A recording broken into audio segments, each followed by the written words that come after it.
근데 할머니 한 분이 별별 이야기를 하는데, 이 할머니 하는 말이 그 신부님한테, 신부님, 나는 일생 남 피해 준 적도 없고 죄진 적도 없고 신앙생활 열심히 했다는 거예요. 난 정말 부끄럽지 않게 살았는데 며느리가 어느 날 갑자기 자기를 보더니 야인년아 그러더래요. 야인년아, 야인년아. 내가 무슨 죄를 졌다고 며느리한테 그 소리를 들어야 되느냐고. 나는 억울해 죽겠다고 1시간 반을 하소연을 하더래요. 내가 그 얘기를 듣고 우리 상담 소장 신부님한테 그랬어요. 그 할머니가 정말로 모르는 게 하나 있다. 그 할머니가 정말로 잘못한 거는 안 죽고 오래 사는 게 잘못한 거다. 그 할머니의 잘못은 안 죽은 거다. 안 죽은 거. 요 근처에 있는 명문대학교 학생들한테 물어봤어요. 10년 전에 부모님이 몇 살까지 살기를 원하느냐고. 근데 10년 전에 명문대학 학생들이 답을 했는데 65세, 부모님이 65세까지 살았으면 좋겠다는 거예요. 근데 또 5년 후에 또 조사를 해봤어. 똑같은 신입생들한테 부모님들이 몇 년 더 살았으면 좋겠느냐고. 그랬더니 5년 전에는 63세로 줄어들었어요. 부모님이 63세까지 살았으면 좋겠다는 거예요. 근데 얼마 전에 또 똑같은 설문조사를 신입생들한테 했더니 몇 살까지 살았으면 좋겠냐고 그랬더니 60살까지 살았으면 좋겠다는 거예요. 9년에 라스베가스에서 로봇 전시회를 했는데 록시라는 여자 컴퓨터가 나왔어요. 근데 키가 1m 70, 몸무게가 54kg. 그리고 이 고무 합성 재질로 해갖고 만지면은 여자 피부 만지는 기분이 들어요. 근데 문제는 얘는 오르가즘도 느끼는 거예요. 그러니까 굳이 이제 결혼 안 해도 돼. 아니 왜 굳이 머리 복잡한 여자하고 살아? 아니 같이 잠자리도 해주는 로봇 록시가 나왔는데, 근데 이게 가격이 얼마냐면 1,000만 원이야. 1,000만 원. 근데 문제는 이 꼴 저 꼴 안 보고 죽으면 되는데 그 모든 꼴을 다 봐야 돼. 근데 그게 어떤 건지도 모르고 우리는 살아가는 경우가 너무 많아요. 여러분은 몇 살까지 살고 싶으신가요? 아프지 않고 건강하게 오래 살고 싶다는 분도 계실 테고, 오래 살면 뭐하나 빨리 가야지 하는 분도 있으실 텐데요. 오늘 강의는 나이 들면서 어떻게 살아가야 하는지에 대한 지혜를 얻을 수 있습니다. 며느리에게 야이년아 소리를 듣고 산다는 할머님께 황창현 신부님께서는 어떤 해결책을 주셨을까요? 황창현 신부님의 행복 특강, 지금 바로 시작하겠습니다. 영상이 마음에 드신다면 구독, 좋아요, 알림 설정 부탁드립니다. 네. 참예수님. 네, 반갑습니다. 네. 이번 강의의 주제는 변화의 도전이라는 주제로 강의를 하도록 하겠습니다. 지난 1000년의 발전 속도는 지난 100년의 발전 속도하고 똑같고, 지난 100년의 발전 속도는 지난 10년의 발전 속도하고 똑같고, 또 지난 10년의 발전 속도는 지난 1년의 발전 속도하고 똑같다고 그래요. 또 지난 1년의 발전 속도는 지난 3개월의 발전 속도하고 똑같다고 그래요. 그럼 과거의 1000년 동안의 변화가 지금 3개월 만에 일어나는 거죠.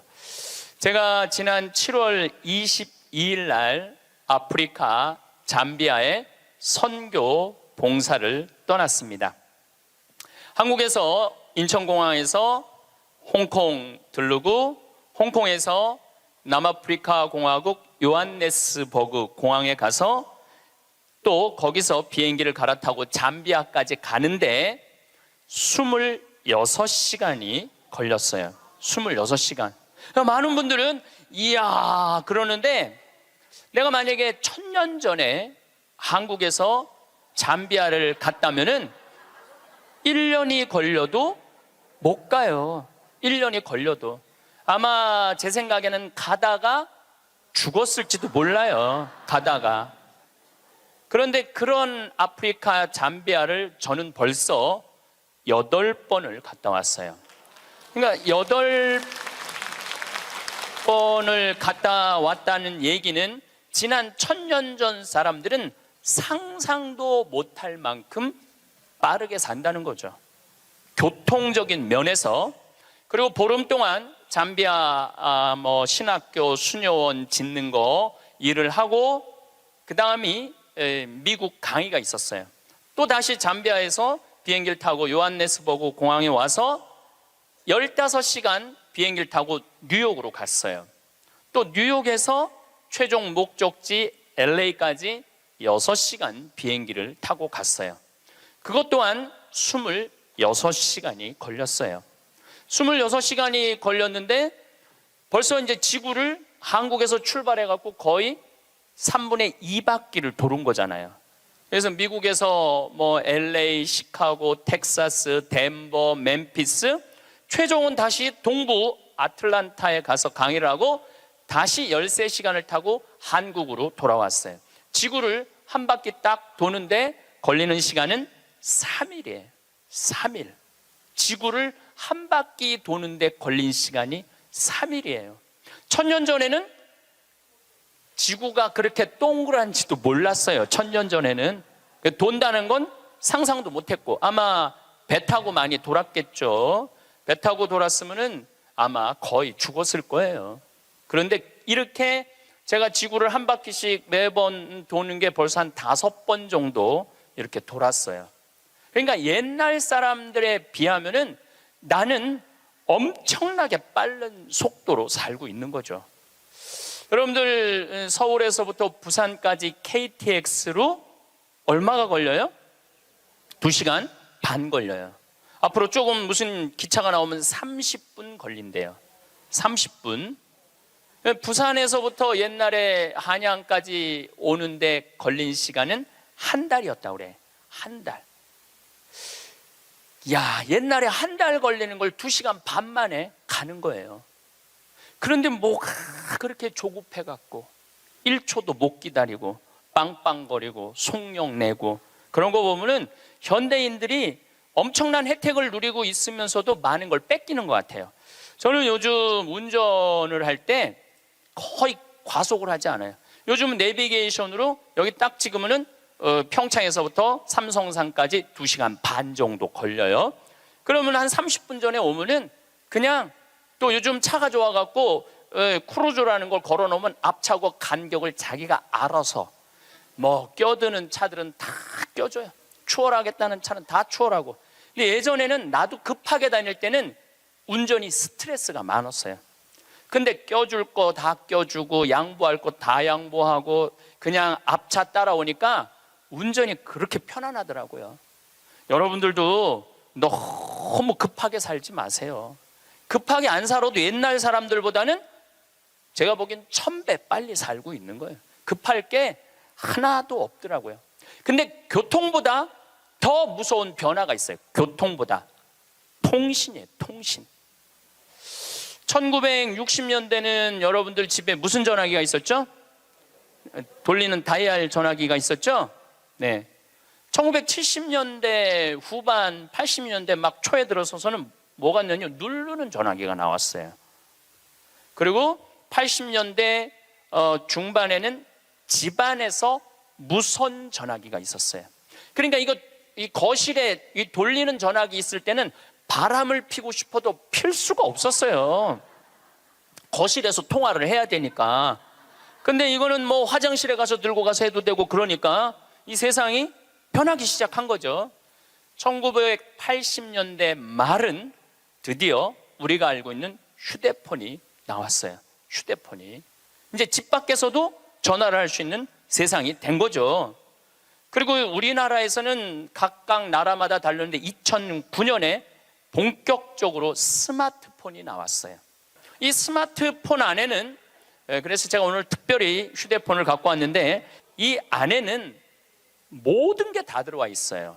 이걸로 내 차 시동도 걸을 수 있고, 이걸로 텔레비도 볼 수 있고, 동영상도 볼 수 있고, 음악도 들을 수 있고, 인터넷도 할 수 있고, 유튜브도 볼 수 있고, 이게 못하는 게 없어요.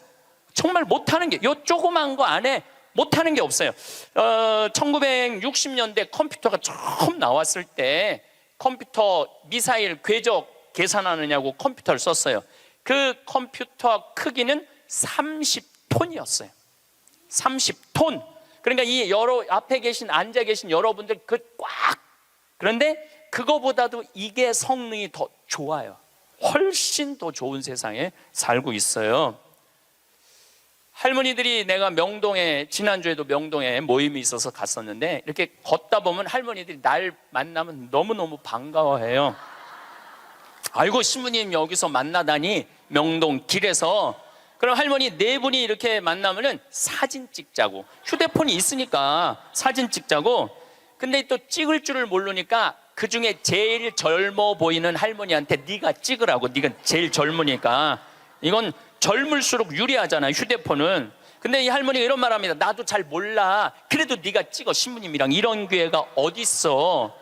그래갖고 이제 할머니 세 분하고 나하고 이렇게 웃으면서 내가 이렇게 사진을 딱 찍으려고 웃으면은 할머니가 딱 사진을 찍으면서 하는 소리가 있어요.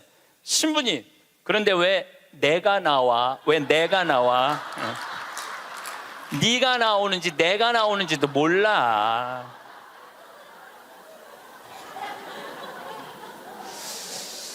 요즘 애들은 태어나면서부터 어떻게 태어나는 줄 아세요? 이러면서 태어나요. 이러면서, 태어나면서. 요즘 애들은. 그런데 1살, 2살도 그걸 보는데, 지금 60대 넘어서는 할머니들은 지금 세상이 어떻게 돌아가고 있는지 모르는 거예요.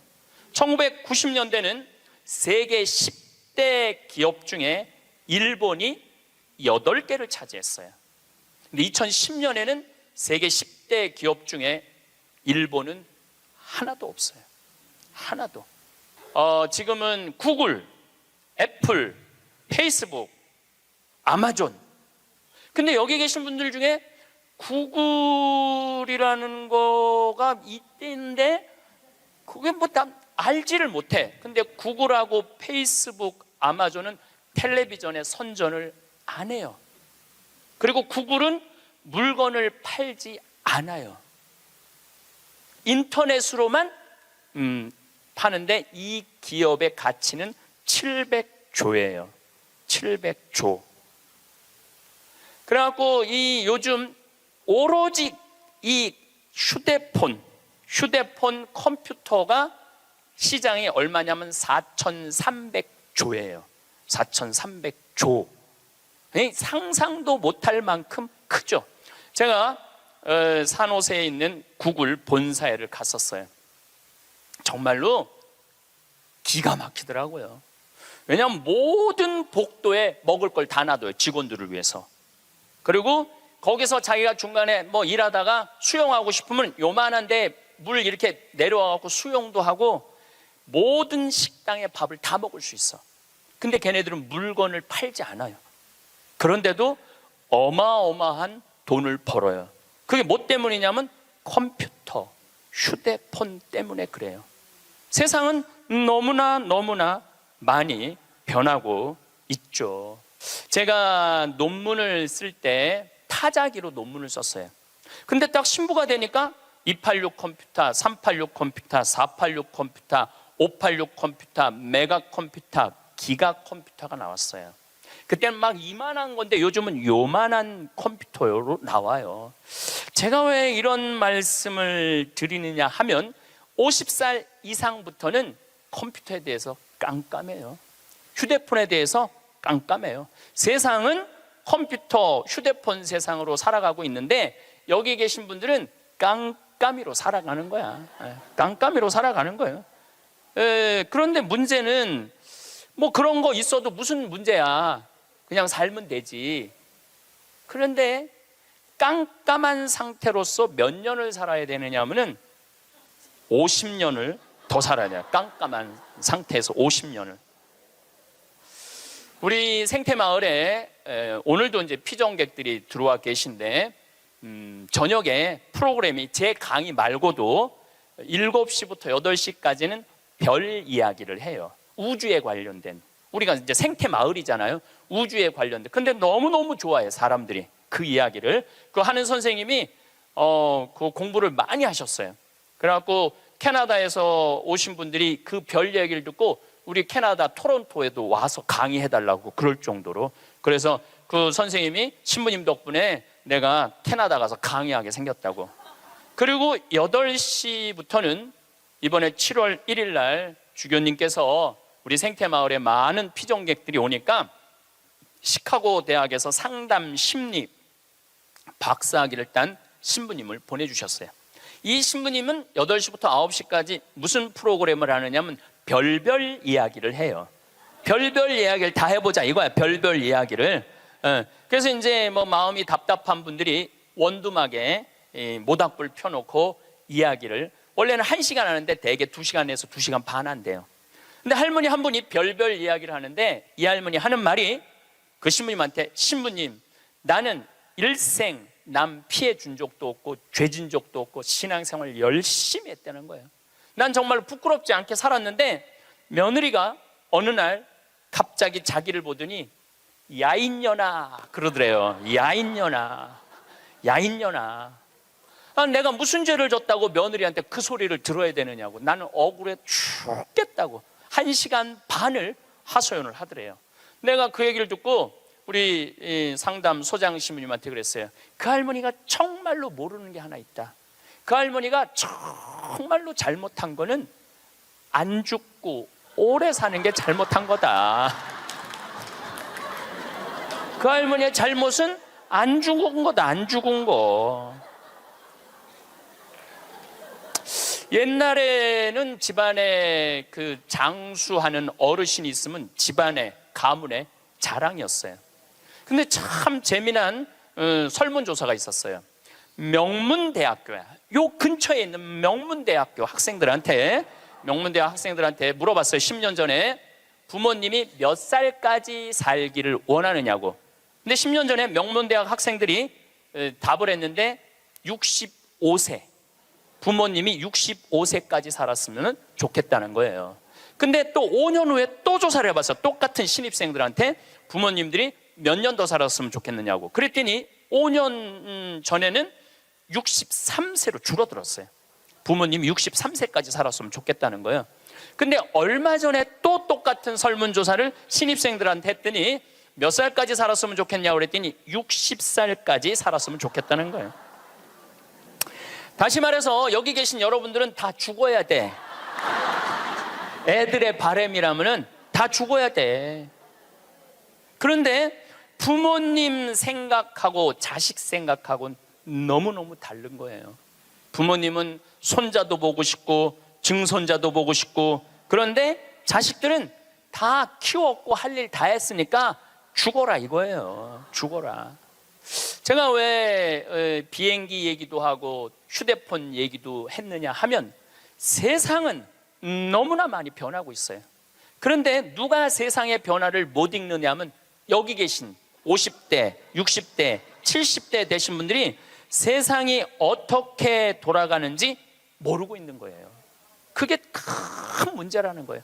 그걸 세상이 돌아가는 걸 알면 대처를 할 텐데 세상 돌아가는 거에 대해서 알지를 못하니까 야인년아 이 소리를 듣는 거예요. 그러니까 여러분들 며느리한테 야인년아라는 소리 안 들으려면 어떻게 하면 좋아? 아니지, 죽으라는 얘기가 아니야. 죽으라는 얘기가 아니라 자식하고 같이 살 생각을 처음부터 하지 말아야죠. 왜 자식하고 같은 집에서 살아요? 그러니까 그런 마음으로 인생을 바라봐야 된다는 거예요. 그런데 아마 2040년에는 아마 제 생각에는 아이를 거의 낳지 않을 거예요. 2040년이 되면은 아이들을 안 낳아요. 왜 아이들을 안 낳느냐면 지금 대한민국의 애들 고통스러워요, 안 고통스러워요? 공부하느냐고 고통스럽죠? 경쟁하느냐고 고통스럽죠? 그러니까 애들을 세계에서 가장 애를 안 놓는 나라에 이유가 있는 거예요. 애들이 고통스러우니까 너무너무 고통을 겪으니까 또 지금 애를 안 낳는 30대, 40대들은 자기네들이 그렇게 고생을 했으니까 내 자식이 이 세상에 태어나갖고 그 경쟁 속에 애를 키우고 싶지 않은 거예요. 그래서 애를 안 낳는 거예요. 2030년, 40년. 그러니까 지금 여러분들은 자식이라도 낳고 자식한테 투자라도 하지만은 2030년, 40년 되면 아예 자식을 안 낳을 거라는 얘기예요. 지금 대한민국은 저출산 때문에 이 민족이요, 애를 안 낳으면 민족이 사라지게 돼 있어요. 그러니까 이 대한민국의 존재 자체가 걸려 있는 거예요. 이게 정말 보통 심각한 문제가 아니에요. 그러니까 애를 많이 낳는 유일한 방법은 국가에서 대학까지 등록금을 대주는 거예요. 국가에서 대학까지. 아니 근데 이게 불가능한 얘기가 아니고 유럽은 대학까지 다 국가에서 등록금을 내줘요. 심지어는 박사기까지 내주는 나라들도 있어요. 국가가 책임지면은, 여러분들 국가가 등록금 다 대주면은 여러분들은 훨씬 짐이 가볍죠. 그리고 노후 대책도 준비할 수 있고 국가가 다 대주니까. 또 애를 많이 낳게 하려면은 국가가 뭐도 해야 되느냐면은 할머니 할아버지들한테 연금도 다 보줘야 돼. 연금도 지금 20만 원 40만 원 주잖아요. 그거 80만 원 90만 원까지 올려야 돼. 80만 원 90만 원까지 올릴 수 있어요. 여기 그러니까 내가 답답하다는 거예요. 그걸 어떻게 주느냐고. 우리나라 경제 규모에 있는 나라들은 다 80만 원 90만 원 줘요. 지금 다른 나라들은 80만 원 90만 원 다 줘요. 누구한테 돈 뺏어서? 기업하는 사람들한테, 돈 많은 사람들한테 뺏어서 국민들한테 주는 거예요. 그래야지 국가가 살아나는 거예요. 얼마 전에 하와이에서 우리 할머니들 25분이 평창으로 1박 2일 피정으로 왔어요. 피정하고 그 다음에 어디로 가? 제주도로 가서 전주로 갔다가 서울 가서 다시 하와이로 간대요. 그러면은 그 할머니들이 그렇게 비행기 값 내고 그렇게 뭐 일주일, 2주일 한국에 여행 오는 이유가 뭐냐면, 하와이는 다른 미국보다, 하와이하고 알래스카는 연금을 많이 줘요. 거의 90만 원, 100만 원, 뭐 110만 원까지 준다고 그러는 것 같아요, 하와이는. 근데 이 할머니들이 돈을 안 쓰고 가만히 있어갖고 통장에 3만 달러가 넘잖아요. 그러면 다음에 연금을 줄여요. 이 할머니는 돈이 필요 없나 보다. 그래갖고 연금을 줄여. 그러니까 이 할머니들은 돈이 나오면 그거 모아갖고 다 써야 돼. 근데 미국에 간 우리나라 하와이 할머니들도 이제 똑똑해갖고, 그런 할머니들도 있지만 자식들한테 돈 안 줘요. 그거 다 써갖고 다 써. 그러니까 한국도 출산율을 높이는 방법은 뭐냐 하면은 애들 등록금 다 대주고, 그 다음에 할머니들 할아버지들 연금 다 대주면은, 아니 애 낳으면 국가에서 등록금 대주고 그 다음에 늙으면 국가에서 용돈 주는데 애를 안 낳을 이유가 뭐가 있어? 애가 얼마나 사랑스러운데. 애기가 사랑스럽지 않아요? 아주 쉬운 일이야. 저 신부님 참 답답한 얘기하네. 돈이 어디 있어서 그런 걸 하느냐고. 여러분들, 내가 조금 전에 교도소 아주 굉장히 높은 분을 만나고 왔는데, 교도소에 죄수 한 명 1년에 돌보는 데 들어가는 돈이 2,500만 원이래. 2,500만 원. 일주일에 한 번씩 고기 80년대부터 나왔대. 그리고 요즘 보리가 비싸갖고 다 쌀밥 준대. 보리가 비싸갖고. 그러면은 2,500만 원을 들여갖고 그 사람들을 감옥에다가 집어 넣는 게 낫느냐? 그 사람들 한 달에 200만 원씩 줘가면서 이 세상에서 건강하게 사느냐? 그게 어디가 좋을 것 같아요? 뭐가 좋을 것 같아? 세상에 나와갖고 한 달에 200만 원씩 국가가 줘갖고 쓰는 게 나라 경제에도 도움이 되는 거예요. 우리가 이 자본주의 국가, 민주주의 국가에서 돈을 아낀다고 이게 국가가 돌아가는 게 아니에요. 옛날에 못 먹고 못 살 때는 아껴야지. 근데 지금 대한민국은 돈이 흘러 넘쳐요. 이거를 골고루 온 국민들한테 다 보내야 돼. 근데 첫 번째 보내는 건 교육비 전액 국가가 부담하는 거예요. 두 번째는 할머니 할아버지들 국가가 책임지는 거예요. 그러면은 나라는 잘 돌아가게 있어요. 죄도 없어지고 범죄도 없어지고. 학교는 그럼 어떻게 해야 되느냐? 학교 가서는 공부 가르치면 안 돼요. 경쟁을 가르치면 안 되고, 사랑하는 방법, 이웃을 배려하는 방법, 협동하는 방법, 재미있게 사는 방법, 노래하고 춤추고 놀이를 가르치면은 대한민국은 정말로 행복한 나라가 될 거예요. 근데 우리는 경쟁만 앞세우는 거예요. 1등만 앞세우는 거예요. 그래서 애들이 참 착하잖아요. 그리고 순한 애들한테 뭐라 그러냐면 너 그렇게 착해 빠져갖고 어떻게 이 세상을 살라 그래. 너 독하게 마음 먹고 살아야 돼 세상. 그러니까 계속 독해라고 그러니까 애들이 중학교 고등학교만 되면 독해져 있어. 애들이 독해져 있어요. 이게 지금 대한민국이 뭐가 잘못된 거죠. 이제 앞으로 20년 30년 후에는 우리가 굳이 공장에 가서 일하지 않아도 돼요. 왜냐하면 누가 다 할 거냐면 로봇가 다 해요. 그러면은 앞으로 20년 30년 후에 대한민국이 행복하려면 어떻게 해야 되냐면 국민들이 뭐에 정통해야 되냐면 인문학에 정통해야 돼. 인문학이라는 건 뭐냐면은 인간의 가치는 뭐고 어떻게 살아야 되고 어떻게 잘 죽어야 되고 그 높은 정신적인 수준이 있으면은 서로 나누고 사는데 별 문제가 없다는 거예요.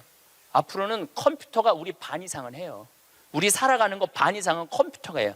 지난번에 알파고하고 우리 이세돌하고 바둑 둔 거 아시죠?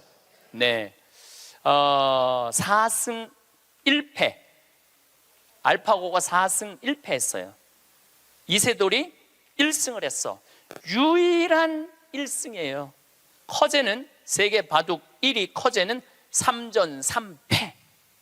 근데 놀라운 건 알파고가 뭐라고 그랬냐면 인공지능 컴퓨터 얘기하는 거예요.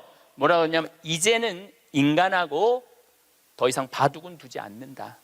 수준이 떨어져 갖고 더 이상 바둑은 두지 않는다는 거예요. 인간하고. 왜냐하면 자기 학습을 하거든. 자기 학습. 여러분들 요즘 로보 어드바이저라고 있어요. 로보 어드바이저. 이게 뭐냐면은 주식 투자할 때 이 로보 어드바이저한테 내 거 좀 투자 좀 해달라고 그러면 얘가 투자하는 거야. 근데 이 로보 어드바이저가 투자를 하면은 평균 수익률이 3에서 5%래요. 거의 돈을 날리는 경우는 없대. 그러니까 사람이 분석하는 것보다 누가 분석하는 게 커? 로봇가 분석하는 게 큰 거예요. 그러니까 이 세상이 완전히 새로운 세상으로 넘어가는 거죠. 우리 주위에는 누구라는 인공지능 컴퓨터가 이제 들어왔어요. 우리 집에. 누구라는? 얘가 뭐를 하느냐면 영화도 보여주고 음악도 틀어주고 에어컨도 틀어주고 은행 업무도 봐줘요. 기가 막힌 거예요. 대화도 해주고 주인님 일어나시라고 그러고. 그러니까 이제는 앞으로는 제가 보기엔 2040년에 가면은 결혼도 하지 않을 거예요. 결혼도. 아이를 안 낳는 게 문제가 아니라 아예 결혼을 하지 않을 거예요. 미국에서는 이제 2040년에 뭐가 나왔느냐면 성생활하는 로봇가 나왔어요. 2009년에 라스베가스에서 로봇 전시회를 했는데 록시라는 여자 컴퓨터가 나왔어요. 근데 키가 1m 70, 몸무게가 54kg. 그리고 이 고무 합성 재질로 해갖고 만지면은 여자 피부 만지는 기분이 들어요. 근데 문제는 얘는 오르가즘도 느끼는 거예요. 그러니까 굳이 이제 결혼 안 해도 돼. 아니 왜 굳이 머리 복잡한 여자하고 살아? 아니 같이 잠자리도 해주는 로봇 록시가 나왔는데 근데 이게 가격이 얼마냐면 1,000만 원이야. 1,000만 원. 근데 앞으로 싸기도 싸죠. 싸요. 그런데 지금 2009년에 이 전시회가 시작이 됐는데 제가 보기엔 2030년, 40년 되면은 거의 아내 역할까지 해주는 로봇가 나올 거예요. 그리고 성격도 고를 수 있대. 까칠한 여자를 고르고 싶으면 까칠한 여자를 고르고 부드러운 여자를 고르면 부드러운 여자를 고르고.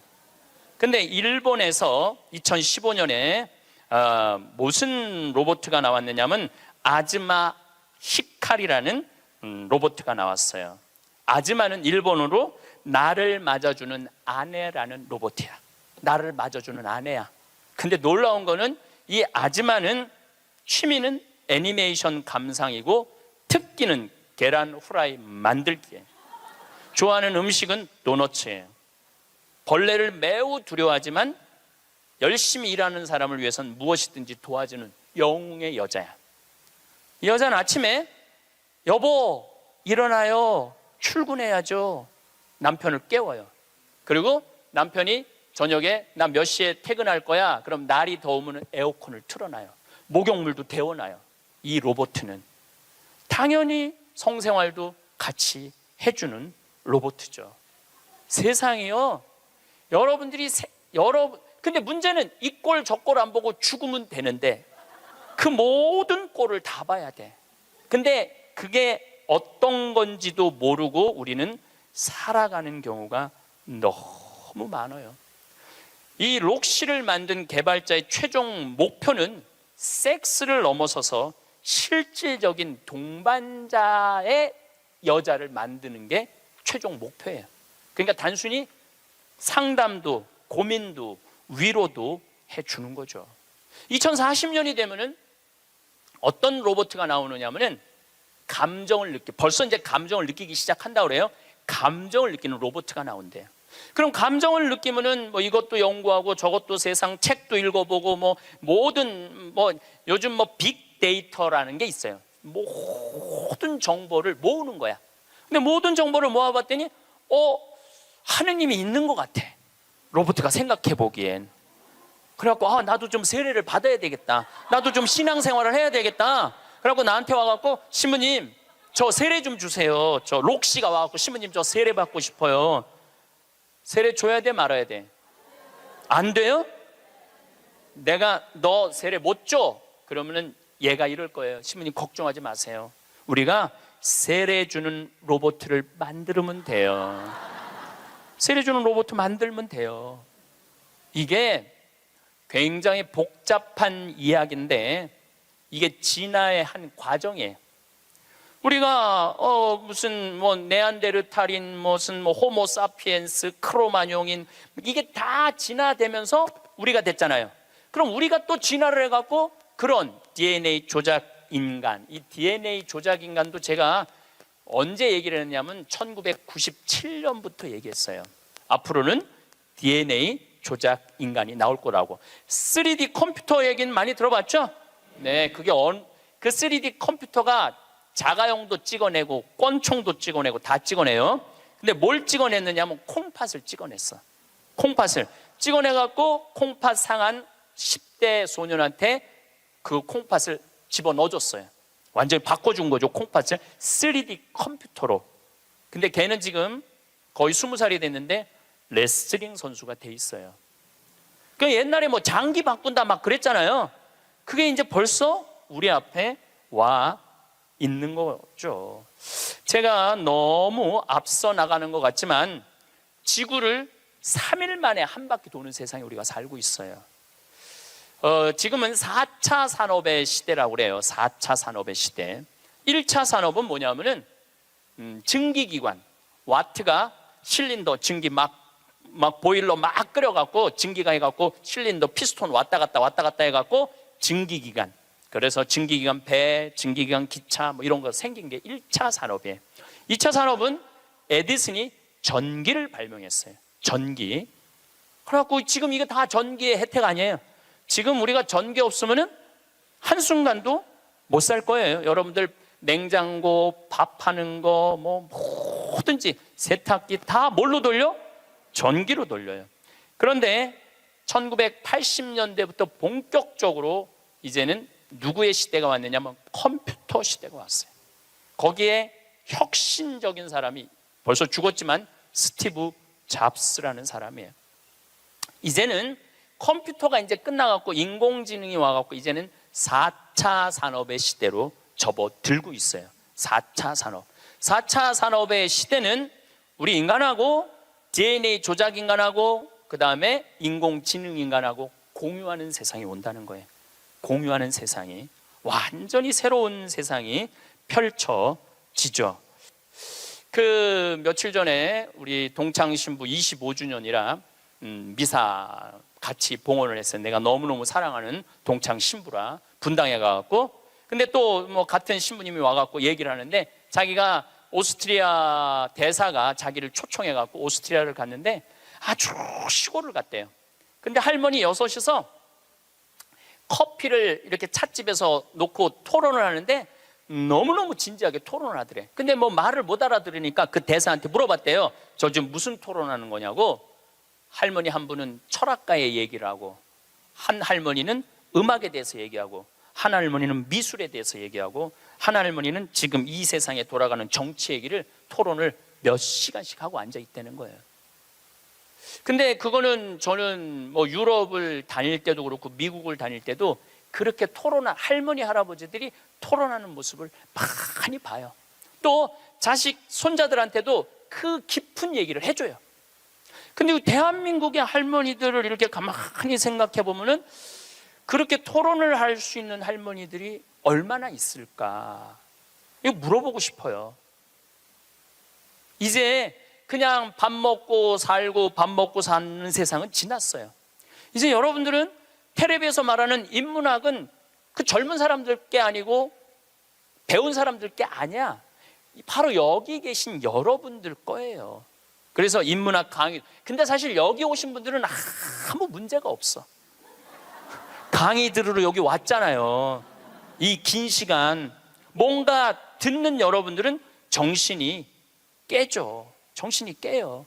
근데 듣지도 않고 변화에 대해서 들여다보지 않는 분들은 참 답답한 거예요. 그 시대는 변하는데 나만 안 변해. 그 시대는 변하는데 나만 안 변하는 사람들을 내가 이번에 미국 가서 보고 왔어요. 미국에 가보니까 70년대 이민 간 분들은 70년대 한국만 생각해. 80년대 이민 간 분들은 80년대 한국만 생각해. IMF 때 쫄딱 망했을 때 이민 간 분들은 그때만 생각을 해. IMF 우리가 탈출한 지가 얼만데. 그러니까 70년대 이민 간 분들 얘기를 들어보면 폰이 미국으로 수출했거든요. 그러면 미국의 길에 서 있는 건 다 폰이라는 거야. 그거 무슨 깡통 찌그러뜨려 갖고 폰이를 만들어 갖고 수출을 했다고 그래요. 그러니까 자기는 한국차 안 산다는 거예요. 근데 폰이 만든 지가 언젠데 아직 폰이 얘기를 해. 한국에 폰이도 없는데. 그리고 내가 우리나라 차들을 타보면은요, 벤츠, BMW 부럽지 않아요. 정말로 차 잘 만들어요. 그런데 70년대 생각만 하는 거예요. 들여다볼 기회가 없으니까. 한국에 30년 동안 안 와봤으니까 그때 얘기만 하는 거예요. 또 이번에 시카고 강의를 갔는데 시카고는 눈이 많이 온대요. 근데 이 시카고는 눈이 오면은 눈 떨어지기 전에 제설차가 기다리고 있다가 눈이 떨어지면 다 친대. 내가 강원도 산다니까 강원도는 제설차가 2대밖에 없지만은 우리는 눈 떨어지기 전에 다 친다는 거예요. 그분은 80년대 이민 간 분이에요. 제가 강원도 평창에서 살잖아요. 평창도 요즘 눈 떨어지기 전에 제설차 기다리고 있다가 떨어지기 전에 다 쳐요. 염화칼슘 뿌리고. 제가 12월 달에 매일 강의 나오잖아요. 거기 눈 많이 와요. 그러면은 새벽에 보면 다 눈 치는 소리가 들려요. 그러면은 운전하고 나오는 거예요. 그러니까 모르는 거지.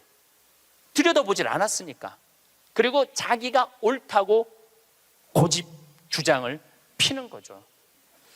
근데 가만히 내가 미국에 이민 가신 분들을 보니까 이분들은 미국 책도 안 읽고 한국 책도 안 읽더라고. 근데 미국에 이민 간 분들이 대개 경력을 보면 서울대 졸업한 분들 많아요. 영어 할 줄 알아야지 가잖아요. 그런데도 변화에 적응하지 않으니까 못 견디더라고요. 사람은요, 끝도 없이 공부를 해야 돼요. 제가 미국에 가서 이 얘기를 꼭 해요. 우리나라는 버스를 타고 가다가 앞에 데모를 해.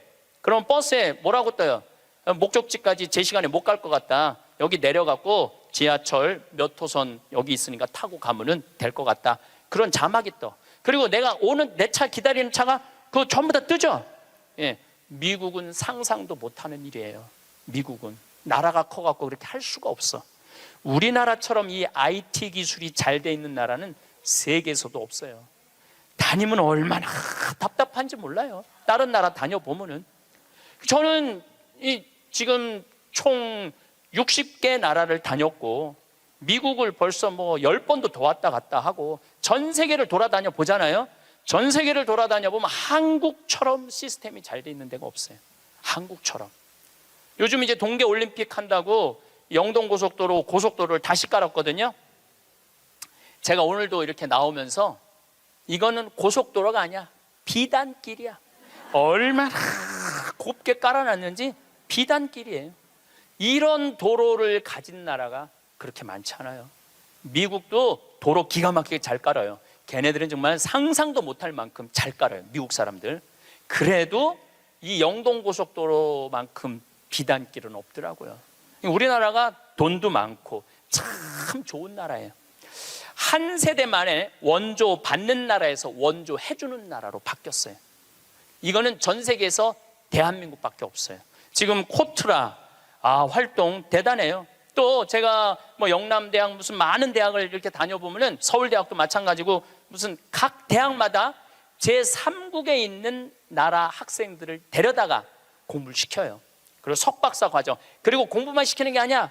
활동비, 생활비, 뭐 전세비 다 줘요. 그래갖고 여기서 공부하고 거기 가면은 집도 한 채 한대요. 그러니까 우리나라가 그렇게 지금 많이 도와주고 있는 나라예요. 원조 받는 나라에서 원조 해주는 나라로 바뀐 대단한 나라예요. 그리고 개발도상국 동남아시아 국가에서 가장 닮고 싶은 나라 1위는 어디냐면 대한민국이에요. 대한민국을 가장 닮고 싶어요. 그러니까 한국어를 그렇게 많이 배우는 거예요. 여기저기서 한국어를 많이 배우는 거예요. 아시아 국가 중에 민주주의도 1위예요. 미국이 민주주의 지수가 19위, 일본이 20위, 우리나라가 21위예요. 나는 내가 보기에는 미국보다 대한민국이 더 민주주의가 좋은 것 같아. 왜냐하면 경찰서에서 술 먹고 난동 부리고 의자 내던지는 나라는 대한민국밖에 없어요. 공무원들도 마찬가지예요. 뭐 공무원들 부패 지수가 높다 그러지만은 그 높은 사람들이고, 요즘 젊은 공무원들 그 어려운 시험 봐서 통과한 공무원들은요. 오늘도 우리 이 직원이 무슨 우리 이제 생태마을 물건 허가 때문에 읍에 들어갔다 왔는데 그렇게 친절하게 설명을 해주고 도와주더라는 거예요. 근데 미국이나 뭐 유럽이나 가보면요, 공무원들이요 얼마나 고압적인데요. 기다리라고 그러면 일주일도 기다려야 되고 2주일도 기다려야 돼. 참 좋은 나라에서 살고 있는 거예요, 여러분들. 세계에서 최단 기간 IMF를 극복한 나라는 우리나라밖에 없어. 3년 8개월 만에. 이것도 금 모은 나라. 대단하지 않아요? 한글의 기적, 문맹률이 1.7%밖에 안 돼요. 98%가 글을 읽을 수 있는 나라예요. 정말로 내가 보는 대한민국은 위대하고 대단한 나라야. 그래서 대한민국을 뭐라고 부르느냐면 대단해서 대한민국이라고 그러는 거야. 대단해서 대한민국이라고. 더 놀라운 건 1970년대에서부터 2010년까지 필리핀은 국민소득이 10배 증가했어요. 필리핀이 1970년서부터 2010년까지 40년 만에. 그러니까 1970년대는 필리핀이 우리보다 잘 살았다는 얘기죠. 근데 1970년서부터 2010년까지 필리핀은 10배 늘었는데 대한민국은 몇 배가 국민소득이 늘었느냐면 82배가 늘었어요. 82배. 상상을 초월할 만큼 우리가 돈도 많이 버는 나라예요. 근데 정말로 대한민국이 행복한 나라일까요? 이 얘기는 다음 시간에 그 뒷이야기를 하도록 하겠습니다. 감사합니다. 황창현 신부님의 행복 특강이 어떠셨나요? 황창현 신부님께서는 세상이 어떻게 돌아가는지를 알면 대처를 잘 할 수 있다고 하십니다. 여러분은 학교에서 뭘 가르쳐야 한다고 생각하시나요? 황창현 신부님께서 하신 말씀 중에 대한민국이 행복한 나라가 되려면 학교에서 경쟁을 가르치지 말고 사랑하는 방법, 이웃을 배려하는 방법, 협동하는 방법, 재미있게 사는 방법, 노래하고 춤추고 하는 놀이를 가르쳐야 한다고 말씀하셨습니다. 저는 중년 노년에도 노인들도 학교 다니고 공부할 수 있는 환경이 필요하다고 생각합니다. 나이 들어서 자식하고 살 생각을 하지 않으려면 나이 들수록 혼자서도 잘 살아가는 방법을 깨달아야 합니다. 나이 들어서 자식에게 구박 안 받고 무시 안 당하려면 어떻게 살아가야 할까요? 오늘은 노년의 친구 없이 혼자서도 행복하게 사는 3가지 방법에 대해 말씀드리겠습니다. 여러분들은 친구가 많으신가요? 그래서 행복하신가요? 제 주변 어르신 중엔 친구가 많아서 난 늘 행복해라고 버릇처럼 말씀하시는 분이 계십니다. 친구도 좋지만 친구의 자녀들 중에는 간호사도 있고 의사도 있고 변호사도 있다며 큰 소리로 자랑처럼 말하는 분이 계십니다. 하지만 나이가 들어갈수록 이런 것들은 허울에 불과하다는 것을 느끼셨을 겁니다. 우리는 어렸을 때나 젊었을 때 친구가 많은 사람을 보면 달리 보이기도 하고 인간성이 좋은가 능력이 있나라는 생각이 듭니다. 친구가 없으면 왠지 내가 뭔가 부족한 것 같고 내가 못나서 친구가 없어라고 생각을 하게 됩니다. 쉬는 날에는 친구와 함께하는 것이 당연한 것이었습니다. 친구가 만나자고 하면 내가 힘들고 귀찮아도 친구를 배려하는 마음으로 억지로라도 친구를 만나기도 했습니다.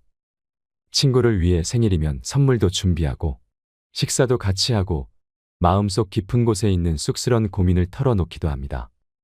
사람들은 살면서 가장 힘든 게 인간관계라고 말합니다. 그래서 친구가 많으면 내 인생에서 나는 인간관계에 성공한 사람이라고 생각하고 내 친구는 영원할 거라 생각하며 자존심도 버리고 그에게 날 맞춰가며 친구 관계를 유지합니다. 젊은 시절에는 친구가 인생의 큰 의미였습니다. 그러나 나이가 들면서 여러 가지 이유로 친구와 멀어지게 됩니다. 경제적인 어려움이나 가족이 생기면서 친구들도 바빠져 연락이 줄어들었습니다. 어릴 적 친했던 친구들과의 관계도 불편합니다. 어릴 때는 친구와의 관계가 매우 특별하고 가까웠지만 나이가 들면서 서로의 삶과 가치관이 달라지면서 만남이 불편하고 어색하게 느껴지기 시작했습니다. 관심사나 우선순위가 달라져서 이전처럼 즐겁게 시간을 보내기 어려워졌고 그로 인해 관계가 점차적으로 사라지고 결국 끊어지게 됩니다. 그러다 보면 나이가 들면서 주변에 친구가 없어지고 가족이나 혼자 있는 시간이 늘어나게 됩니다. 그러나 이것은 나이가 들면서 당연히 일어나는 일입니다. 하지만 나이 들어 어떤 분들은 허하다고 하십니다. 친구는 경조사 때문에 필요한 것이지 서로 이해하고 챙겨주는 것보다는 비교하고 내가 잘 되면 안 그런 척 시기하고 몸 아프면 환자 취급합니다. 실패는 나에게 그 사람이 어떤 사람인지 알게 하고 성공은 사람들이 내가 어떤 사람인지 알게 되는 것입니다. 친구는 친구일 뿐 내가 잘해주고 싶다는 생각만으로 만족해야 합니다. 내가 어려워지니까 20년치기 친구도 도와주질 않더군요. 친구에 집착할 필요는 없다고 생각합니다.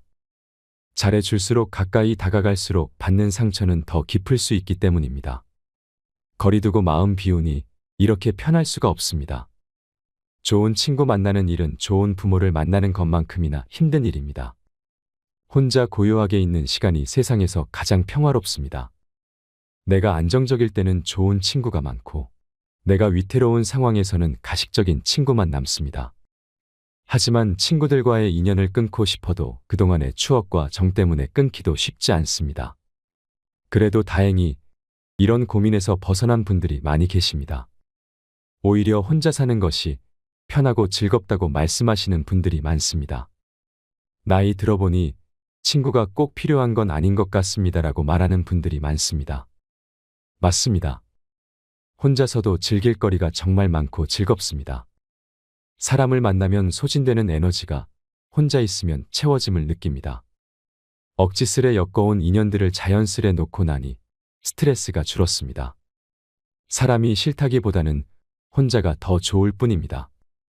이처럼 나이 들수록 점점 관계를 정리하는 분들이 많습니다. 사실 친구가 없으면 큰일이 날 것 같지만 실제로는 친구 때문에 큰 문제가 발생하기도 합니다. 상처는 가까운 곳에 있는 믿는 사람에게서 받습니다. 학창시절 친구들을 만나면 자식 자랑, 돈 자랑, 남편 자랑 등 제 자랑 아니면 남 뒷담화 정도에 불과해서 얼굴이 찌푸려지기도 합니다. 일부 친구들은 경조사를 위해 친구 관계를 유지하는 분들도 있습니다. 하지만 이는 다 부질없는 행동입니다. 물론 나이 들수록 친구는 다 필요 없다. 있는 친구들 다 외면하고 혼자 지내는 것만이 행복하다라는 의미가 아니라는 것은 아실 것입니다. 친구가 없어도 행복해지는 방법 3가지에 대해 알려드리겠습니다. 친구가 없어도 행복해지는 방법 첫 번째는 건강의 중요성을 아는 것입니다. 수천 수백억을 가진 부자들이 반드시 지키는 3가지가 있습니다. 자신의 건강을 위한 운동, 지식의 축적을 위한 독서, 돈에 대한 투자. 이 중에 가장 으뜸으로 치는 것이 바로 운동이라고 합니다. 건강을 잃으면 다 잃는다는 말 참 많이 들어보셨을 겁니다. 하지만 실제 건강이 나쁘신 분들이라면 더 절실히 느끼실 겁니다. 우리는 건강할 때 더 건강하고 더 강해지도록 노력해야 합니다. 그럼 우리가 할 수 있는 운동은 어떤 것이 있을까요? 나이가 들수록 근력 운동은 매우 중요합니다. 하지만 조사에 따르면 노인 중 근력 운동을 하는 사람은 3명 중 1명에 그친다고 합니다. 노인의 근력 운동은 근육을 부풀리는 것보다는 생활 근력을 유지한다는 정도로 하는 것이 좋습니다. 근력을 유지하고 향상시키기 위해 노인들에게 권장되는 운동은 걷기입니다. 걷기는 노인들에게 가장 쉽게 시도할 수 있는 운동 중 하나입니다. 이 운동은 중강도의 유산소 신체 활동에 해당하며 근력 향상에 많은 도움을 줍니다. 단순히 걷는 것보다는 다양한 동작을 추가하여 변화를 줄 수 있습니다. 예를 들어 옆으로 걷기, 뒤꿈치로 걷기, 발끝으로 걷기, 10걸음마다 일어나기, 팔이나 다리를 높이 들기 등 다양한 동작을 시도해 보세요. 이렇게 동작을 변화시키면 근력 운동 효과는 물론이고 평형 감각도 향상되어 낙상을 예방할 수 있습니다. 또한 걷기 운동으로 산책을 추천합니다. 산책을 할 때는 산책길을 주기적으로 변경하거나 걷는 동안 좋아하는 음악을 듣거나 반려견과 이야기하며 걷기 등의 방법을 시도해 보세요. 이렇게 하면 걷기 운동에 더 흥미를 붙일 수 있을 것입니다. 다양한 동작 변화로 인해 걷기 운동이 더욱 흥미로워질 것입니다. 걷기는 일상생활에서 쉽게 실천할 수 있는 운동이므로 노인들에게 적극 추천드립니다. 아침에 일어나서 바로 10분씩 걷기, 점심 식사 후에 산책하기, 저녁 식사 후 가벼운 스트레칭과 함께 걷기 등의 방법으로 걷기 운동을 일상에 자연스럽게 녹여보세요. 이렇게 하면 건강한 노후를 위한 근력 유지에 큰 도움이 될 것입니다. 하지만 각자의 건강 상태와 체력에 따라 운동의 강도와 방법은 내가 할 수 있는 정도로 조정되어야 합니다. 절대 무리를 해서는 안 됩니다. 나이 40에 등단한 소설가 고 박완서님은 나이에 대해 이런 말을 남겼습니다. 요즘 사람 나이는 옛날 사람과 똑같이 쳐서는 안 되고 살아온 횟수의 0.7을 곱하는 것이 자신의 나이다. 이른바 요즘 나이 계산법입니다. 이 말은 현재 나이의 0.7을 곱한 값이 실제 나이라는 뜻입니다. 예를 들어 현재 법적으로 40세인 분의 실제 나이는 28세, 60세인 분의 실제 나이는 42세, 80세인 분의 실제 나이는 56세라는 이야기입니다. 요즘 사람들은 예전 세대보다 훨씬 더 젊고 건강하게 생활하기 때문에 0.7을 곱해야 정신적이고 육체적으로 실제적인 체감 나이가 된다고 합니다. 요즘 나이 계산법으로 하면 70세는 49세입니다. 이는 현재의 젊음을 반영한 결과라고 할 수 있습니다. 세월을 거스를 수 없듯이 거꾸로 가는 시계는 없습니다. 하지만 철저한 관리와 노력으로 생체 시계를 더디게 할 수는 있습니다. 위에서 알려드린 걷기 운동을 매일 해보세요. 생활에 활력을 불어넣어주고 무엇을 하든 자신감이 생기실 겁니다. 더불어 노인들이 건강을 유지하기 위해 일상생활에서 더 신경 써야 할 부분이 있습니다. 규칙적인 식사를 유지하는 것입니다. 영양가 있는 식단을 규칙적으로 섭취하면 체력을 유지하고 면역력을 강화할 수 있습니다. 또한 충분한 수면을 취하는 것도 중요합니다. 적절한 수면은 신체와 정신적인 건강을 유지하는 데 큰 도움이 됩니다. 일상생활에서 지속적으로 실천한다면 노인들은 건강을 유지할 수 있을 것입니다. 나이 들면 당연히 늙고 병들고 아프다는 생각으로 받아들이면 안 됩니다. 외로움을 달래려고 의미 없는 사람들과 의미 없는 시간을 보낼 필요가 없습니다. 그 시간에 우리는 내 자신에게 맞는 건강 관리를 하는 것입니다. 친구가 없어도 행복해지는 방법 두 번째는 노년의 시간을 설계하라입니다. 나이는 단지 숫자에 불과하다고 합니다. 우리는 나이에 따라 다른 경험을 하며 살아갑니다.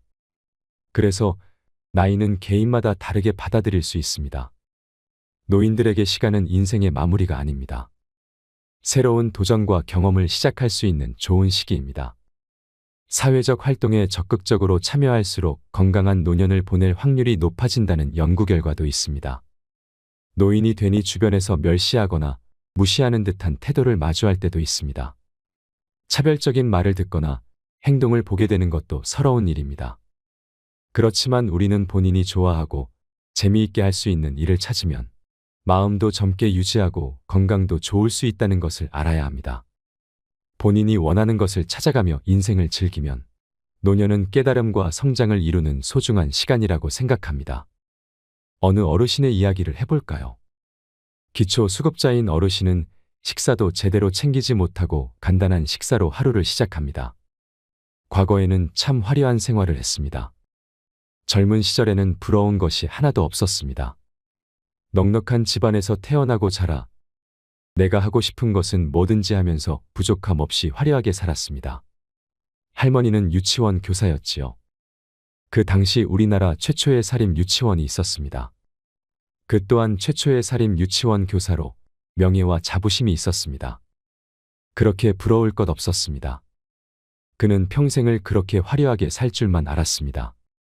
그러나 노인이 된 지금 할머니는 남은 건 허망함 뿐입니다라며 기운이 없으셨습니다. 그러던 어느 날 주변에서 젊은 날 유치원 교사의 경험을 살려 유치원 동화 읽어주기 봉사 활동을 하면 어떻겠냐는 제안을 받았습니다. 할머니 할아버지가 손자에게 얘기해주듯이 그렇게 해주시면 된다는 말에 용기를 얻었습니다. 동네 작은 유치원에서 일주일에 한 번씩 아이들에게 동화책을 읽어주는 활동이었습니다. 이 나이에 웬 행운인가란 생각은 들었지만 내가 할 수 있을까, 실수는 안 할까 하는 생각으로 겁도 났습니다. 며칠을 생각하고 또 생각했습니다. 그래, 난 할 수 있어. 난 아이들을 좋아하잖아. 결국 시작하기로 마음먹었습니다. 그때부터 마음가짐이 달라졌습니다. 온종일 동화책 읽기 연습을 했습니다. 실감나게 표현하기 위해 얼굴 표정도 지어보고 상황에 맞는 몸짓도 해보고 입을 크게 벌려 짐승 흉내도 내봤습니다. 거울을 보고 거울 속의 나에게 금도끼 은도끼 동화책을 열심히 읽어주기를 반복했습니다. 처음 유치원에 가는 동안 정말 오랜만에 가슴이 콩닥콩닥 뛰어 떨렸습니다 하고 웃으시는데 저도 같이 마음이 행복해지더군요. 할머니의 50년 만의 도전입니다. 할머니는 잘 해낼 수 있을지 걱정도 되었지만 어른들과는 사뭇 다르게 거리감 없이 다가오는 아이들, 웃으며 제잘되는 아이들, 동그란 눈으로 쳐다보며 모두 재미있게 이야기를 들으셨습니다. 웃긴 얘기에는 깔깔대며 웃어주고 무서운 얘기에는 무서운 몸짓과 표정으로 대답을 했습니다. 아이들에게서 느낀 그 행복감은 만약 할머니께서 도전하지 않았다면 영영 느끼지 못했을 것입니다. 어떠신가요? 시간의 개념을 되돌리는 순간 노년의 인생은 달라집니다. 길어진 노년은 포기가 아닌 기회의 시간입니다. 노년은 도전하기에 충분한 시간입니다. 어떤 것이든 도전해보세요. 여러분들이 계신 동네 문화센터에는 다양한 배울거리들이 많이 있습니다. 요즘은 노인정에 참 많은 배울거리들이 있습니다. 그동안 바쁘게 사시느라 배우고 싶어도 배우지 못했던 것들을 하나씩 찾아서 배워보는 것입니다. 혼자 있어도 외로움을 느낄 틈이 없습니다. 우리가 나이가 들면 친구는 줄어들고 몸은 노화가 시작되며 살면서 받은 스트레스와 상처들에 밀려 스스로 삶에서 적당히 포기를 하면서 행동 반경이 줄어듭니다. 그러나 노년이 되면 나에게 주어진 시간을 오롯이 나에게 쓸 수 있습니다. 정말 좋은 기회가 이제야 온 것입니다. 노년에도 좋아하는 일을 할 수 있다는 것은 참으로 축복된 일입니다. 노년은 인생의 답을 찾아가는 깨달음의 시간으로 여겨집니다. 노년은 깨달음과 성장을 이루는 소중한 시간이라고 생각합니다. 그래서 노년은 인생의 제2막이라는 것이죠. 핸드폰 배우기, 사물놀이, 노래 배우기, 악기 다루기, 바느질 뜨개질 등 내게 맞고 필요한 것들을 찾아 하나씩 도전해 보세요. 이런 활동을 통해 같은 취향을 가진 사람들을 만나고 함께 즐긴다면 자기 자랑하기 바쁜 친구들과의 의미 없는 수다보다 나 자신을 위해 정신적으로나 신체적으로 큰 도움이 될 것입니다. 서로 어울리는 것에 피로감이 높다면 혼자 조용히 즐길 수 있는 그림 그리기, 식물 키우기, 독서 모임 같은 활동을 선택하면 됩니다. 여기서 중요한 것은 자신이 원하는 것을 알고 자신이 선택하는 것입니다. 다음으로 미국의 화가 안나 모지스의 이야기를 들려드리겠습니다. 이분은 모지스 할머니로 불리며 미국인이 가장 사랑하는 예술가입니다. 1860년에 태어난 그녀는 어릴 때 가정부로 일하다가 남편을 만나면서 10명의 자녀를 낳았지만 5명은 사망하고 5명만이 살아남았습니다. 그녀는 관절염으로 인해 자수를 놓기 어려워졌습니다. 그 후 안나 모지스는 바늘을 놓고 붓을 들게 되었습니다. 그 당시 그녀는 이미 70세였습니다. 한 번도 그림을 배운 적이 없었지만 할머니만의 감성으로 농촌의 아름다운 일상을 정감있게 표현해 미국의 국민 화가가 되었습니다. 안나 모지스는 무려 101살까지 화가로서의 열정을 불태웠으며 약 1600여 점의 작품을 남기고 세상을 떠났습니다. 이후 존 케네디 대통령은 그녀를 미국에서 가장 사랑받은 인물로 칭하였습니다. 미국의 화가 안나 모지스는 인생은 우리 스스로 만드는 것이다. 이전에도 그랬고 앞으로도 늘 그럴 것이다라고 했습니다. 노년은 인생에서 완전한 자유를 갖게 되는 특별한 순간입니다. 나이는 결코 장애물이 아닙니다. 경험과 지혜가 조화를 이룬 기회의 시간입니다. 노인은 나이를 먹었기 때문에 못한다고 생각하지 마세요. 나이를 먹었기 때문에 나이 먹지 않은 사람들이 할 수 없는 일들을 할 수 있습니다. 노년의 시간이 준 경험은 결코 공짜로 얻어지는 것이 아닙니다. 끊임없이 지혜를 쌓기 위해 또 변화된 세상과 어우러지기 위해 노력하고 탐험하고 도전정신을 가질 때에만 이 기적이 찾아오는 것입니다. 눈도 뻐근하고 허리도 불편하고 나이가 들어서 뭔가를 한다는 것은 참 어려운 일이긴 합니다. 육체의 노화가 포기를 쉽게 하게 만들기도 합니다. 하지만 노년의 시간을 지혜롭게 보내기 위해서는 끊임없이 탐색하는 자세가 필요합니다. 친구가 없어도 행복해지는 방법 세 번째는 자신의 가치를 바로 알기입니다. 보통 나이 드신 어르신께 당신의 가치는 무엇입니까? 라고 물으면 저는 쓸모가 없어요. 할 줄 아는 게 아무것도 없어요. 라고 말씀하십니다. 우리네 부모님들은 일생 동안 가족을 위해 헌신하고 사회에서 직장에서 역할을 충실히 해내느라 자기 자신을 충분히 돌보지 못하고 살아왔습니다. 아내의 역할, 남편의 역할, 부모의 역할, 자식의 역할을 해내느라 참으로 바쁘게 살아왔습니다. 그래서 자신을 위한 선택을 하는 것에 망설임이 많았습니다. 자신이 무엇을 좋아하는지, 무엇을 싫어하는지 고민할 여유가 없었습니다. 하지만 사실은 사람마다 다 잘하는 게 있습니다. 잘하는 것을 찾아서 자신을 칭찬해 주는 것입니다. 청소를 잘하시는 분, 남보다 음식 솜씨가 좋으신 분, 바느질을 잘하시는 분, 화초를 잘 가꾸시는 분, 다림질을 잘하시는 분, 글씨를 잘 쓰시는 분, 핸드폰을 잘하시는 분, 찾아보면 끝도 없습니다. 또한 헬스를 좋아한다면 건강을 챙기고 몸을 튼튼하게 유지하는 데 능숙한 능력이 있죠. 이렇게 자신의 장점을 찾다 보면 자신이 소중하다는 것을 새삼 느낄 수 있습니다. 절대로 스스로 자신의 가치를 부정하거나 소홀히 여기지 말아야 합니다. 아침에 일어나서 깨끗이 씻고 활짝 웃는 얼굴로 거울을 보며 나는 세상에서 가장 소중한 존재라고 자신에게 말해보세요. 지금부터 나는 나를 위해 살 거야. 난 건강해. 난 행복해. 내 인생의 전성기는 오늘부터 시작이다라고 다짐해보세요. 긍정적인 생각을 가지고 아침을 기분 좋게 시작하면 그 좋은 기분은 하루 종일 유지가 됩니다.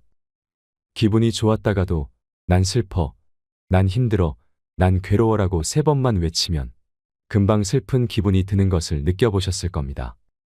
아침 일찍 투덜대거나 하소연하는 친구의 전화를 받았다면 빨리 끊어버리세요. 좋은 사람과의 통화는 좋은 에너지를 받을 수 있지만 부정적인 사람들과 통하는 에너지를 빼앗기고 기분이 나빠지고 얻는 게 없습니다. 그 시간에 오히려 내적으로 외적으로 나 자신을 갖고 보세요. 열정이 쇠퇴하면 영혼에 주름이 생기고 삶이 쇠퇴하면 얼굴에 주름이 생긴다고 합니다. 얼굴에 주름이 생기는 것은 자연스러운 현상이지만 열정에 주름이 생기면 매사가 귀찮고 의욕도 없고 사는 것도 지겹게 느껴진다고 합니다. 그러니 혼자 있는 시간을 나만의 시간으로 여기고 자신이 좋아하는 일로 채워보세요. 아이들은 하루에 300번, 400번 웃는다고 합니다. 반면 어른들은 하루 평균 15번 정도 웃는다고 합니다. 여러분 중에는 나는 하루에 한 번도 웃지 않는다라고 말씀하시는 어른들도 계실 것입니다. 이렇게 웃음이 부족하다고 느끼시는 분들은 의식적으로라도 많이 웃어보세요. 지금처럼 책틀맨 채널에서 황창현 신부님과 함께 인생을 살아가는 지혜를 보시면서 마음의 위안을 얻으시고 웃음을 찾아보세요. 시간 날 때마다 유머와 웃음을 전하는 코미디 영화나 텔레비전 프로그램을 시청하면서 웃어보세요. 웃음을 통해 스트레스를 해소하고 기분을 상쾌하게 만들어 보세요. 자신의 가치를 알고 자신을 사랑하며 자신의 장점을 존중하고 발전시키는 것이 중요합니다. 나이가 들면 홀로 되는 것이 세상 이치이며 자연스러운 것입니다. 모든 사람은 독특하고 소중한 존재입니다. 오늘부터는 더욱 자신을 소중히 여기고 자신의 가치와 장점에 대해 자랑스러워 해보세요. 그렇게 하면 더욱 행복하고 만족스러운 삶을 살아갈 수 있을 것입니다. 오늘은 친구가 없어도 행복해지는 방법 3가지에 대해 알려드렸습니다. 친구가 없어도 행복해지는 첫 번째 방법은 건강의 중요성을 아는 것입니다.